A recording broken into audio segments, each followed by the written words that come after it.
when you're using the three-way, you make sure you get mud on this flap here, because that's this is gonna stick down. It goes in behind, so it sticks down there.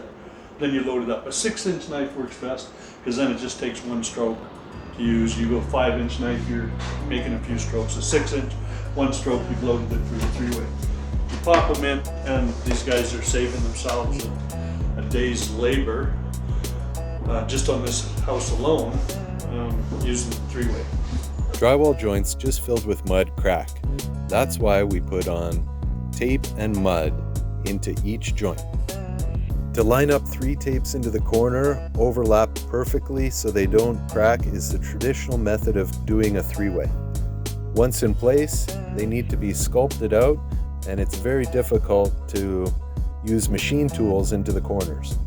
This is one way to prepare your angle. This is what most people are doing, or professionals. Notice they doesn't have to worry about going in very tight to that angle. Not when he's rolling it or fleshing it. A professional knows that takes time to get that right in your three-way when you're rolling and fleshing and not mess it up. The three-ways have been just cleaned out quickly after taping and left ready for install. And having the three-ways installed after the fact is a very useful way to do it. Here's the demonstration of the thickness of the mud you need. The consistency here is similar to that of taping. You want it thin enough that you can just take your 6-inch knife and with 3 strokes you spread out what you need to install your three-way. It's even, so you don't have lumpy base you're putting your three-way on. It's light enough that it will squeeze out and settle in nice. It's moist enough to help with the bonding. Here's that three-way beam thrown in after the tapes have had time to dry and set up. I really like this way of doing it. After that, you can see Dominic here. You just have to skim in that edge as you're going along, and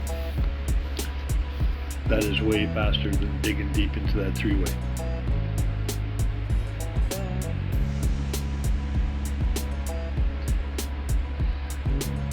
As Daniel's loading those angles, he doesn't have to snug it up into the corner. He's within 5 inches of that angle and able to run it.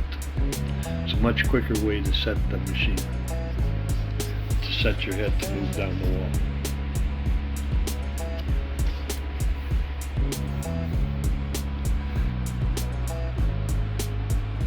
Yeah, a lot of three-ways in this room.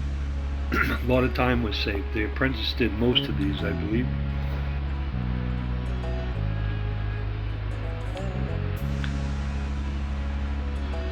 But especially these days with the bulkheads they pile on for you in subdivisions, three-ways really help save time.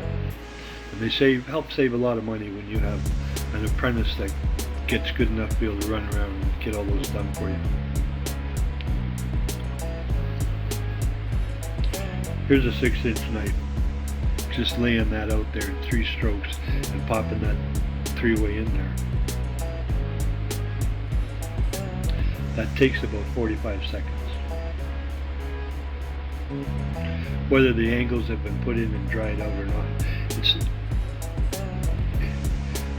this way is not bad, overlapping it like that. That's still a very quick, nice way to do it.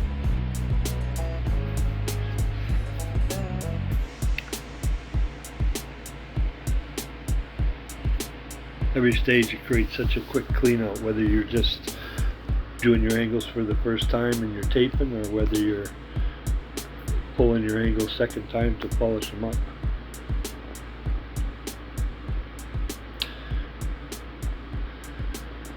Yeah, you just got to sand the edge of that three-way and it's sanded out. It's not near the work of digging in and shaping it with your knife or anything.